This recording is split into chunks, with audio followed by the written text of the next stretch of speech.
మీ అమ్మాయి తక్కువ చూస్తారని ఒక బంగారాన్ని సాలగ్రామం దీపారాధన మన మీద ఎలాగైతే చేసుకుంటున్నామో అమ్మాయి స్నానం చేయగానే సాలగ్రామ ఆరాధన చేయడం కొరకు ఈ 4 దానాలని రామచంద్రుడికి సమర్పిస్తున్నారు.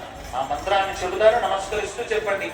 ఏభిః గోదాన భూదాన హిరణ్యదాన సాలగ్రామ దానాని షోడశ మహాదానైః శ్రీరామచంద్ర స్వామి ప్రియతా షష్ఠి అష్టాశీతి సహస్రాణం విజగురు దైవత్యానాం సమస్త జగదాధార మహామండూక పూర్వ యజ్ఞపరాః శేష పృథివీనాం సమస్త మంగళాలంకృతస్య సకల కళ్యాణ లక్షణ లక్ష్మీ సమేతస్య తిరివార నక్షత్ర ముహూర్త లగ్న హోరాత్రే జ్ఞాన నవాంశ ద్వాదశాంశ త్రింశాంశ త్రింశదంశగానా నిరంతరమనుకూలాః స్వస్తి సర్వే సగ్రహాః శుభ ఏకాదశ స్థాన ఫలదాః సుప్రీతా సుప్రసన్నాః వరదా భవంతు.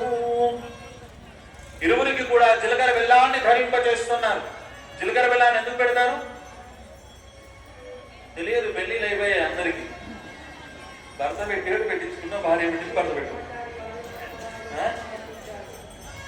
జీలకర్ర బెల్లాన్ని దంచిన తర్వాత జీలకర్రని బెల్లాన్ని కలుపుతారు, ఒక మిశ్రమాన్ని కలిపిన తర్వాత జీలకర్రని బెల్లాన్ని వేరు చేయడం చాలా ఇబ్బందికరం, అంటే చాలా కష్టం. అలా ఇది బ్రహ్మరంధ్రం అని అంటారు. ఈ బ్రహ్మరంధ్రం దగ్గర ధ్రువంతే రాజా వరుణో ధ్రువం దేవో బృహస్పతి అంటూ వేద మంత్రోచ్చారణల మధ్య ఇరువురు దాంపత్యము ఎల్లకాలము జీలకర్ర బెల్లము వలె కలిసి ఉండుగాక అని మనం జీలకర్ర బెల్లాన్ని ధరింపజేస్తాం. రామచంద్రుడికి సీతా అమ్మవారికి కూడా